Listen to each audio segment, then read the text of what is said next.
অনেকগুলো পার্ট আছে, সেই পার্টগুলো সম্পর্কে আমরা জানি না।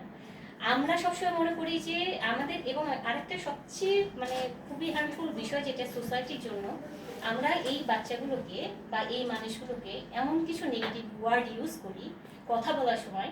আমরা মনে করি যে এটা বলাটা ঠিক। যেমন আমি একটু যদি উদাহরণ দিই, আমরা হচ্ছে খুব যারা চোখে দেখতে পারে না, ভিজুয়ালি ইম্পেয়ার, তাদেরকে আমরা বলছি কানা। যারা হচ্ছে হাঁটতে পারছে না, হুইল চেয়ার ইউজ করছে, যারা হচ্ছে ক্র্যাশ ইউজ করছে, তাদেরকে আমরা বলছি হচ্ছে খোড়া।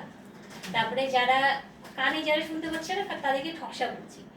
এই শব্দগুলো এত নেগেটিভ, এবং এই শব্দগুলো যে কি পরিমাণ যখন আমরা বলি, আমরা তো মনে করি যে হ্যাঁ ও চোখে দেখেন, ওকে আমি বলবোই, কিন্তু এই শব্দটা একটা বাচ্চাকে, নট অনলি বাচ্চা এবং তার যে ফ্যামিলি, সেই মানুষগুলোকে যে কিভাবে এফেক্ট করে, এটা আমরা যারা কাজ করছি তারা হয়তো মানে খুব ভালোভাবে বুঝতে পারি।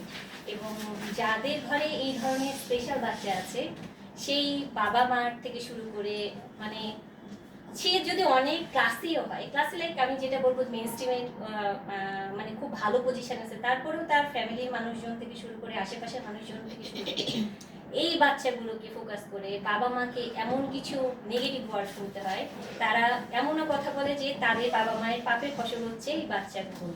সো এই যে বিষয়গুলো আমরা প্রতিনিয়ত, এই যে বিষয়গুলো নিয়ে আমরা সচেতন না, আমরা আমাদের ইচ্ছা মতো যে মানে কথাগুলো বলছি, আমাদের এইখানে কাজ করার আসলে দরকার আছে।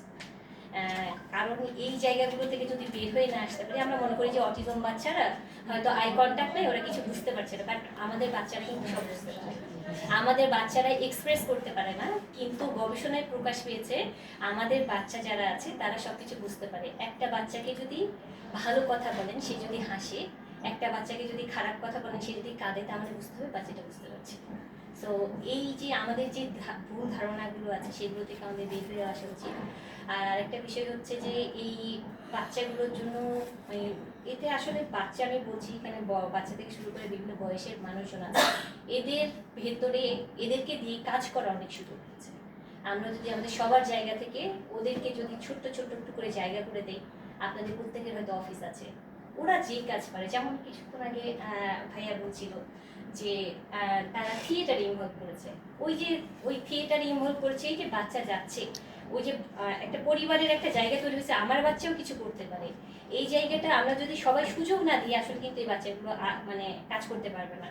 আর এই বাচ্চারাও যে করতে পারে, তার উদাহরণ হচ্ছে আমি বলবো আমাদের অর্গানাইজেশন। আমাদের বাচ্চাদেরকে আমরা ভোকেশনাল অ্যাক্টিভিটিসে বিভিন্ন কাজ শেখাচ্ছি, এবং এই কাজগুলো যখন আমি বাইরে নিয়ে